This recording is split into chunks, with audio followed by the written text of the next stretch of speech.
Price Lord. கர்த்தருக்கு ஸ்தோத்திரம். தேவனுக்கு மகிமையாக. தேவனுடைய பிள்ளைகளே, தேவனுடைய வார்த்தை வெளிப்படும் நேரத்தில் தேவனுடைய வார்த்தையிலிருந்து அநேக காரியங்களை கற்றுக்கொள்ள போகிறோம். ஒவ்வொரு நாளும் பாருங்கள், ஒவ்வொரு வார்த்தையோடு நம்ம பழக கற்றுக்கொள்ள வேண்டும். அந்த வார்த்தைகள் நமக்கு என்ன சொல்லிக் கொடுக்குறது என்பதை அறிந்து கொள்ள வேண்டும். அந்த வார்த்தையோடு கொஞ்சம் நேரம் பழகும்போது நம்முடைய வாழ்க்கையில் அந்த வார்த்தை நம்மளை உயர்த்தக்கூடியதாய் மாறிவிடும். இந்த நாளில் கூட பாருங்கள், சபைக்கு போகிற ஜனங்கள், கர்த்தரை தேடுகிற ஜனங்கள் நிறைய நேரங்களில் முடியும் போது ஒரு ஆயத்தமாகிறார்கள். ஆத்மாவே கர்த்தரை ஸ்தோத்திரினா ஒரு பெரிய தயாராக நின்றுறாங்க. ஆனால் அந்த ஆத்மாவே கர்த்தரை ஸ்தோத்திரி ஏன் சொல்லப்படுது, எதுக்காக சொல்லப்படுதுன்னு சொல்லிட்டு நம்ம சரியான காரியங்களை அறிந்து கொள்வதில்லை. அங்கே பாருங்கள், முதல் வசனத்தை வாசிக்கும் போது ஆத்மாவே கர்த்தரை ஸ்தோத்திரி, என் முழுமே அவருடைய பரிசுத்த நாமம், ஆத்மாவே கர்த்தரை ஸ்தோத்திரி, அவர் செய்த சகல உபகாரங்களும் மறவாதேன்னு சொல்லிட்டு வசனம் சொல்லப்படுது. அதுக்கு அடுத்த வசனம் பாருங்க, அவர் உன் அக்கிரமங்களை மன்னித்து உன் நோய்களெல்லாம் குணமாக்குவார் என்று சொல்லி. அப்போது அவர் உன் அக்கிரமங்களை மன்னிப்பார். ஒரு மனிதனுடைய பாவங்களை ஒரு மனிதன் தவறு செய்வார்னு சொன்னால் இங்கே இருக்கிற ஒரு அதிகாரிகள் அவர்களை மன்னிக்கிறார்கள். இப்போ இனி செய்யாத, இப்போ ஒழுங்காயிரு அப்படின்னு சொல்கிறாங்க. ஆத்மா பாவம் செய்யணும்னா எந்த அதிகாரியெல்லாம் மன்னிக்க முடியுமா? மன்னிப்பார்களா? அந்த ஆத்மா எங்கே இருக்குங்க, நாங்கள் என்ன செய்யணுங்கன்னுவாங்க. ஆனால் ஆத்மாவை உண்டாக்கின தேவன் ஆத்மாக்களை ஆண்டு பாருங்க சமூகத்துக்கு போகிறதுனால அந்த ஆத்மா பாவம் செய்யணும்னால் அது நரகத்துக்கு போய்விடும். அது நரகத்துக்கு போகிற ஆத்மாவை இன்றைக்கு பாருங்கள், ஆண்டவர் பாவத்தை மன்னிக்கிறாராம். எந்த பாவத்தை மன்னிக்கிறாரா? ஆத்மா செய்கிற ஒரு பாவத்தை மன்னிக்கிறார். சரீரம் செய்கிற காரியங்களை உலகத்தார் என்ன பண்ணுறாங்க, மன்னிக்கிறாங்க. தெரியாமல் எடுத்துட்டான் விட்டுருங்க அவனை, தெரியாமல் பார்த்துட்டான் விட்டுருங்க அவனை, தெரியாமல் பேசிட்டான் விட்டுருங்க அவனன்றாங்க. ஆனால் தெரியாமல் சிந்திச்சிட்டான் அவனை விட்டுருன்னு சொல்ல முடியுமா? நான் என்ன சிந்திக்கிறேன் உனக்கு தெரியுமா? நான் என்ன யோசிக்கிறேன்னு தெரியுமா? எனக்குள்ளே என்ன காரியம் தோணுன்னு தெரியுமா? இந்த ஆத்மா பாருங்கள் பல நேரத்தில் பல விஷயங்களை பண்ணும். ஒருவரை பாருங்கள், அப்படி பார்த்த உடனே இவங்கெல்லாம் வந்துட்டாங்களா அப்படின்னு என்ன பண்ணுவோம், வாய் பாட்டுன்னு சிரிக்கிற மாதிரி இருக்கும், உள்ளே பேசிட்டு இருக்கும். இவங்குள்ளதான் வாழுறேன் பாருங்கன்னும். கூட என்ன பண்ண, வாங்க எப்போ வந்தீங்க, வேலைக்கெல்லாம் போனீங்களா அப்படின்னு சொல்லுவோம். வர வேலையே அது ஆகக்கூடாது எனக்கு அப்படின்ட்டு நம்ம உள்ளவே யோசிக்கும். இப்படி பலருடைய ஆத்மா பல காரியங்கள் செய்து அக்கிரமம் செய்து கொண்டிருக்குது. இந்த அக்கிரமத்தை மன்னிக்கிறவர் யார்?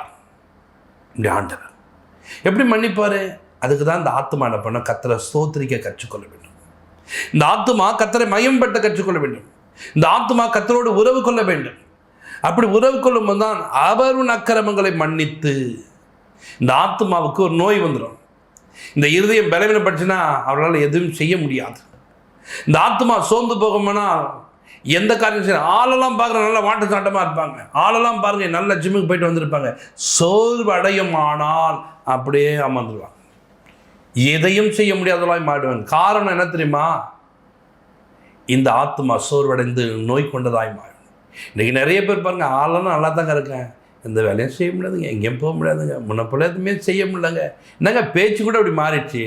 உள்ளே இருக்கிற ஆத்மா நோய் கொண்டு இருக்குது. இப்போது உங்கள் சரீரத்தில் ஒரு நோய் என்று சொன்னால் டாக்டர்கிட்ட போய் என்ன பண்ணலாம், ஏன் கை வலிக்குது கால் வலிக்குதுன்னு சொல்லிட்டு நம்ம ட்ரீட்மெண்ட் பார்க்கலாம். ஆத்மா நோய் கொண்டதை குணமாக்க முடியுமா? குணமாக்குறவர் இயேசு. இந்த குணமாக்குற தேவன் எப்பொழுது குணமாக்குறது? ஒருவனுடைய ஆத்மா ஸ்தோத்திரிக்கக்கூடிய ஆத்மாவாக இருக்க வேண்டும். ஒருவனுடைய ஆத்மா கர்த்தரை துதிக்கிற ஆத்மாவாக இருக்க வேண்டும். ஒருவனுடைய ஆத்மா என்ன பண்ண, தேவனை எப்பொழுதும் ஸ்தோத்திரித்து கொண்டே இருக்கிற ஒரு ஆத்மாவாக இருக்க வேண்டும். ஒரு கூட்டத்தை பார்ப்பேன், அவர் பாருங்கள் பார்க்குறாங்கன்னா சோத்திரம் சோத்திரம் சோத்திரம் சோத்திரம் நம்ம சோத்திரம் சோத்திரம் சோத்திரம் சோத்திரம்னவங்க, மற்றவங்களுக்கு டிஸ்டர்பன்ஸ். அப்படி இல்லைங்க, நான் ஸ்தோத்திரம் பண்ணது உங்களுக்கு தெரியாது, என் ஆத்மா துதித்து கொண்டே இருக்கணும்.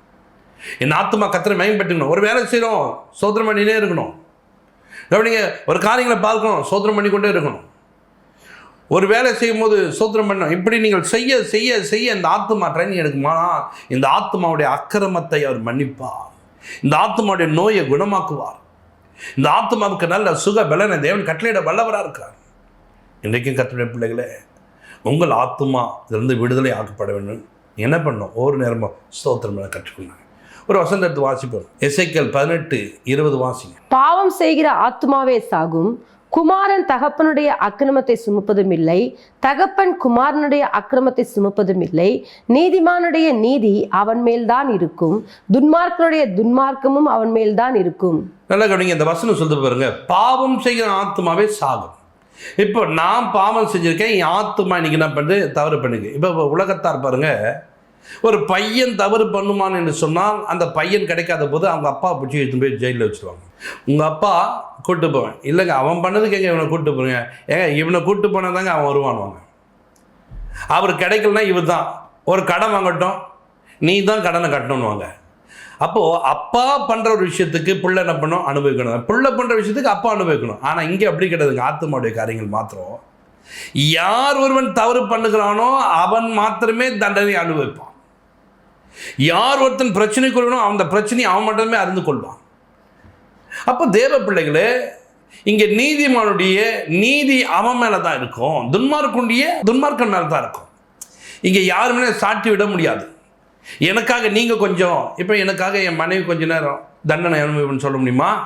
தேவன் அப்படி தண்டனை கொடுக்க அல்ல. நீ தப்பு செஞ்சால் நீ தான் தண்டனை அனுபவிக்கணும்னு. அப்போ என் ஆத்துமா இப்படியாப்பட்ட பிரச்சனை விடுதலை ஆக வேண்டும் என்று சொன்னால், கவனிச்சிங்களா தேவ பிள்ளைகளே, உங்கள் ஆத்துமா ஸ்தோத்திரிக்கக்கூடியதாய் மாற வேண்டும். பாவம் செய்கிற ஆத்துமா சாகும். இப்போ ஆத்துமா செத்து போயிடுச்சு. இந்த ஆத்துமா செத்து போன ஆத்துமாவோட இப்போ ஆலயத்தில் போய் உட்காந்துக்க, அப்பா எனக்கு நன்மை செய்யுங்கப்பா, எங்கள் குடும்பம் இப்படி இருக்குதுப்பா, நான் இவ்வளோ கஷ்டப்படுறேன்ப்பான்னு சொல்லிப்பாரு. உனக்கு நன்மை வருமா? எத்தனையோ நாள் ஜபத்துக்கு போயிருப்பேன், எத்தனையோ உபவாசம் போட்டிருப்பேன், எத்தனையோ நாள் கர்த்தருடைய சமூகத்தில் காத்திருப்பேன். ஆனால் அவனுக்கு நன்மை வராது. ஏன்னா உன் ஆத்துமா செத்து போயிடுச்சு. உன் ஆத்துமாக்குள்ள என்னல்ல, ஜீவன் இல்லாமல் இருக்குது. ஜீவன் இல்லாத உன் தகப்பனோ உன் தாயோ உங்கள் வீட்டில் இருப்பாங்கன்னா அவங்கள பக்கத்தில் வச்சு நிற்பியா? முதலாவது எடுத்துன்னு போய் புதைச்சிட்டு வந்துடு. அவங்களுக்கு என்ன பண்ண முடியாது? சோறு கொடுக்க முடியாது. அவங்களுக்கு என்ன பண்ண முடியாது? நல்ல துணிமணிகளை கொடுக்க முடியாது. ஏன்னா அவங்க செத்துட்டாங்க. உயிரோடு இருக்கிறவர்களும் நம்ம என்ன பண்ணுறோம்? அவங்களுக்கு வேண்டியதை கொடுத்து அவங்களுக்கு வேண்டியதை பாதுகாத்துக்கிறோம். ஆனால் செத்துட்டாங்கன்னு சொன்னால் சீக்கிரமாக அதை எடுத்து நம்ம புதைச்சணும்னு சொல்லிட்டு போச்சுட்டாங்க. இப்போ இது போல் இந்த செத்து போனவனுக்கு எதுவும் கிடைக்காது போல ஒரு ஆத்துமா சபைக்கு போய் அந்த ஆத்துமா அந்த மரணத்துக்குள்ளே இருக்குமானால் அந்த ஆத்துமாவோட ஜெபம் கேட்கப்படாது. அந்த ஆத்மாவுக்கு தேவனுடைய நன்மை கிடைக்காது, தேவ ஆசீர்வாதம் கிடைக்காது. நான் கூட தான் சேர்த்துக்க போகிறேன், ஒன்றுமே நடக்கலை பாஸ்டர். ஏன் நடக்காமல் போச்சு? உன் ஆத்மா இன்னைக்கு ஸ்தோத்திரிக்கக்கூடிய ஆத்மாவை மாறுமானால், கர்த்தரை ஸ்தோத்திரம் பண்ணுமானால் இந்த ஆத்மாவுக்கு வேண்டியதை கொடுப்பார். ஆனால் இந்த ஆத்மா என்ன பண்ணுறது? ஸ்தோத்திரிக்காது. இந்த ஆத்மா என்ன பண்ணுது? கர்த்தரை துதிக்காது. சபையில் போனோம் அப்படின்னு சுற்றி முற்றி பார்த்துக்கணும். என்ன பண்ணோம்? தேவலாத்தெல்லாம் யோசிக்கணும், எப்போ முடியும்னு பார்த்துன்னு அங்கே என்ன பண்ணோம்? அதை செய்யணும், இதை செய்யணும். ஆத்துமா கர்த்தரை ஸ்தோத்திரிக்க வேண்டும். ஆலயத்துக்கு போச்சுன்னா ஆத்துமா கர்த்தரை ஸ்தோத்திரிக்க ஆத்மாவை மாற வேண்டும். உன் ஆத்துமா தேவனோடு கூட உறவிலே நிற்க வேண்டும். உன் ஆத்துமா தேவ உறவை நாட வேண்டும். அப்படி மாறும்போது தான் இந்த ஆத்துமா தேவனிடத்தில் நன்மை பெற்றுக்கொள்ளும். இந்த ஆத்துமா தேவனுடைய உதவியை பெற்றுக்கொள்ளும். இன்றைக்கு பெற்றுக்கொள்வதற்கு நம்ம என்ன பண்ணோம்? நம்மளை குணமாக்க வேண்டும். அப்பா எப்படி என்ன குணமாக்குது? இப்போ கையிலன்னா ஒரு பொண்ணுக்கு மருந்து போட்டலாம், காலில்னா ஒரு கட்டு போட்டலாம். ஆனால் உள்ளே இருக்க ஆத்மாவை நான் எதுவுமே செய்ய முடியாது. உன் வாயிலேருந்து ஸ்தோத்திரம் வந்து பார்த்தியா? இதயத்தின் ஆழத்திலும் ஸ்தோத்திரம் பண்ணுற பார்த்தியா? உள்ளத்தின் ஆழத்திலும் துதி எழுந்த இவையில் தான் தேவன் என்ன பண்ணுறாரு? உன் ஆத்மாவை உன் அக்கிரமங்களை மன்னித்து உன் நோயெல்லாம் குணமாக்குவாங்க. இப்போ நோயெல்லாம் குணமாக்கப்படும் போது தான் உன்னுடைய வயது வாழ வயது போலாகும். உன்னால் எதையும் செய்ய முடியும். கழுகுக்கு சமானமாய் சொல்கிற பாருங்க, வாழ வயது போல மாறும். எதையும் செய்ய முடியாது, எதையும் நடக்க முடியாது நினச்சுங்க பற்றியா? உன்னை எல்லாவற்றையும் செய்யக்கூடியவனாய் மாற்றுவார். உனக்கு அவர் உதவி செய்கிறவராக இருக்கிறாரு. உன் வாயை அப்படி சோத்தரித்து கர்த்தரை துதிக்கும் போது நன்மையினாலே உன் வாயை நான் திருப்தி ஆக்குவேன். இப்போது அப்படி இல்லை, துதிக்கல, ஸ்தோத்திரம் பண்ணல. இப்போ வாய் எப்படி தெரியுமா இருக்கும்? தீமை நிறைந்த ஒரு வாயாக இருக்கும். இந்த தீமை நிறைந்த வாயை பார்த்து எல்லோரும் நேசிப்பாங்களா? எங்கே போனால் நம்ம பண்ண தெரியுமா? அவன் வாயிலே குத்து பசுனுவாங்க. ஏன் தெரியுமா? உன் வாய் சரி இருக்காது. நீ பேசினாலே மற்றவங்களுக்கு பிடிக்காது. நீ எல்லாம் பேசுகிறத வாயை மூடணுவாங்க. நான் பேசினாலே எல்லாரும் இப்படி தான் சொல்கிறாங்க. நான் பேசினா எவனும் கேட்க மாட்டான். ஏன் கேட்க மாட்டான்? உன் வாய் சரியில்லை. உன் வாய் சரிக்கணும் என்ன பண்ண தெரியுமா? உன் வாய் கர்த்தரை ஸ்தோத்திரிக்கிற வாயாக மாற வேண்டும். உன் ஆத்துமா கர்த்தரை துதிக்கிற துதியில் நிறைந்திருக்க வேண்டும். இருதயத்தின் நிறைவு வாய் பேசும் என்று சொல்லியிருக்கிறார்கள். அப்படி உங்களை மாற்றிக்கொள்ள வேண்டும். இன்றைக்கி ஆலயத்துக்கு போன ஜனங்க, என் ஜபம் கேட்கப்படவே மாட்டேங்குது, என் ஜபத்துக்கு பதில் வரவே மாட்டேங்குது, என் ஜபத்தை என்ன பண்ணுறாரு? ஆண்டவரே கேட்பது இல்லை. ஏன் கேட்க மாட்டாரு? ஒரு வசனத்தை வாசி, ஏசாயா 59:2 வாசிங்க. உங்கள் அக்கிரமங்களே உங்களுக்கும் உங்கள் தேவனுக்கு நடுவாக பிரிவினை உண்டாக்குகிறது. உங்கள் பாவங்களே அவர் உங்களுக்கு செவி கொடாதபடிக்கு அவருடைய முகத்தை உங்களுக்கு மறைக்கிறது. அல்லேலூயா. உங்கள் அக்கிரமம் தான். யாருடைய அக்கிரமம்? உனக்குள்ள இருக்கிற ஒரு காரியம் பாருங்க. அக்கிரமம் சொன்னால் மற்றவனை குறைவாக பார்க்கக்கூடாதுன்னு சொல்லியிருக்க. தன்னை போல பிற நேசி வரம்பர். இவன் தான் ஒரு ஆள் என் முன்னாடி வந்து உட்காரான் பாரு, வாய் தந்து பேசி போகிறான். பேச மாட்டேன் அப்படிலாம். உள்ளே யோசிக்கும். ஒருத்தங்க பாருங்கள், ஒரு சின்ன ஒரு நகையை போட்டு அப்படி வந்து நிற்கிறாங்கன்னு வச்சுக்க, இது மூஞ்சிக்கெல்லாம் தேவையா? வாய் தந்து பேச மாட்டேன், உள்ள அப்படி நினைக்கும். உன்னுடைய அக்கிரமம் தான் இப்படி பேசக்கூடாதுன்னு சொல்லியிருக்கிறான்னா நீ பேசுவ, உள்ள நினைப்ப. இதுதான் தேவனுக்கும் உனக்கும் உள்ள ஒரு காரியங்களை தடையை கொண்டு வந்து பிரிவினையாய் மார்ச்சு. இப்போ தேவனுக்கும் உனக்கும் பிரிவினை வந்துச்சு. இந்த பிரிவினை வந்த பிறகு கவனிச்சிங்களா, இப்போ ஜெபம் கேட்கப்படுமா? தேவன் நீயும் இணைந்தால் மாத்திரமே உன் ஜெபம் கேட்கப்படும். இந்த ஜெபம் கேட்கணும்னா நீ என்ன பண்ணணும்? கர்த்தரை ஸ்தோத்திரிக்க கற்றுக்கணும். நாத்துமா கர்த்தரை ஸ்தோத்திரிக்க வேண்டும். தேவன் சொல்லியிருக்கிறதா? தன்னை போல பிறர் நேசி சொன்னாரா? தங்களிலும் மேன்மை உள்ளவர்கள் என்னன்னு சொல்லியிருக்காரா? கனம் பண்ணதுக்கு முந்திக்கொள்ளணும்னு சொன்னாரா? நம்ம அதெல்லாம் செய்ய மாட்டோம். என்னை விட வேணாங்க பெரிய ஆள். வாயை தந்து பேச மாட்டோம், உள்ள நினைக்கும். இதுதான் நம்ம செய்கிற அக்கிரமம். இந்த அக்கிரமம் போக போக போக போக போக போக என்ன நடக்குதுன்னு சொன்னால், இந்த அக்கிரமத்தை நிமித்தமாய் நோய் கொண்டதாய் மாறுகிறது. இந்த நோயிலேருந்து நீ குணமாக்கப்படணுமா? இந்த நோயிலேருந்து விடுதலாக்கப்படணுமா? அவர் உன்னை குணமாக்கணுமா? இன்னைக்கு உன் ஆத்துமா ஸ்தோத்திரிக்கக்கூடியதாய் மாற வேண்டும். உன் ஆத்துமா தேவனை ஸ்தோத்திரிக்கக்கூடியதாய் மாற வேண்டும். உன் ஆத்துமா கர்த்தரை துதிக்கக்கூடியதாய் மாற வேண்டும். உன் ஆத்துமா தேவனுடைய உறவிலே நிலைத்திருக்கிறதாய் மாற வேண்டும். அப்பொழுதுதான் தேவனுடைய உறவிலே நிலைத்திருக்க முடியும், தேவனோடு கூட பழக முடியும், தேவ அன்பிலே நிலைத்திருக்க முடியும். அதுக்கு நீங்கள் என்ன பண்ணணும்? பிரயாசப்படணும், தேவனோடு கூட ஐக்கியத்தை பண்ணணும், தேவ உறவை நாட வேண்டும். அன்றே எனக்கு உதவி செய்யுங்கப்பான்னு சொல்லிட்டு அப்படி நாடும்போது தான் தேவன் இன்னும் கொண்டு ஒரு பெரிய காரணை செய்வார். பாருங்கள், உங்களுடைய தேவனுக்கும் உங்களுடைய தேவன் தாங்க. உங்களுடைய தேவனுக்கும் கவனிச்சிங்களா, உனக்கும் ஒரு பிரிவினை எப்போ வந்து? இந்த ஆத்மா செய்கிற வேலை, இந்த ஆத்மா யோசிக்கிற வேலை, இந்த ஆத்மா அப்படி எண்ணுகிற வேலை, இதை நீங்கள் மாற்ற வேண்டும். எப்படி மாற்றணும்? ஒன்றும் இல்லைங்க, ஸ்தோத்திரிக்க கற்றுக் கொடுங்க. எப்பொழுதும் எந்த வேலை செய்தாலும் ஸ்தோத்திரத்தை பண்ணுங்கள், ஸ்தோத்திரத்தை பண்ணுங்கள். ஒரு கூட்டம் ஸ்தோத்திரம் பண்ணி பண்ணி ஆசீர்வாதமாக மாறுது. ஒரு கூட்டம் எப்பவுமே ஸ்தோத்திரம் பண்ணிக்கொண்டே இருக்குது. ஒரு கூட்டம் எப்போதும் தேவனை மயம்படுத்தி கொண்டிருக்கு.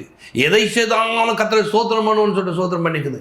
நீங்கள் அப்படி ஸ்தோத்திரிக்க கற்றுக்கொள்ள வேண்டும். நீங்கள் தேவனை மயம்படுத்தக்கணும். இப்படி நீங்கள் ஸ்தோத்திரிக்க இருக்கும்போது வாய் இப்போ எப்படி மாறும் தெரியுமா? நன்மையினாலே.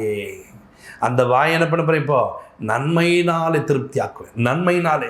ஒரு சிலருடைய வாய் அப்படி இல்லாமல் எப்போ பாரு சிறிய அவயமாக இருந்தாலும் பெரிய காட்டையே கொளுத்திடுன்னு சொல்கிறார் யாக்கோபில். அது போல் இன்றைக்கி பாருங்கள், இந்த நாவை வச்சு நீ என்னென்ன பேச முடியுமோ, என்னெல்லாம் தோடுதோ அதெல்லாம் பேசுங்க. அப்படி பேசக்கூடாது. அப்போ நான் எதை பேசணும்? ஸ்தோத்திரங்களை பேசு, கர்த்தர் செய்த நன்மையை பேசு, கர்த்தருடைய உயர்வை பேசு, கர்த்தருடைய காரியங்களை பேசும்போது கர்த்தர் உன்னை ஆஸ்வதிக்க வல்லவராக. நாம் ஜெபிப்போம். பரலோக பிதாவே, உமக்கு நாங்கள் நன்றி செலுத்துகிறோம். எங்கள் ஆத்துமாக்கள் கர்த்தரை ஸ்தோத்திரிக்கக்கூடியதாய் மாற வேண்டும். அப்பா, நாங்கள் உங்களுடைய பிள்ளைகள் எப்பொழுதும் கர்த்தரை துதிக்கிறவர்களாய், எப்போதும் முணுமுணுத்து கொண்டு தேவையில்லாத கசப்புகளை வெறுப்புகளை பேசி கொண்டிருக்கிறவர்களாய் இராதபடிக்கு ஸ்தோத்திரங்களை அதிகமாய் செலுத்தி, துதிகளை அதிகமாய் செலுத்தி தேவனை மயம்படுத்துகிற ஒரு ஆத்மாவை மாற்றுங்க.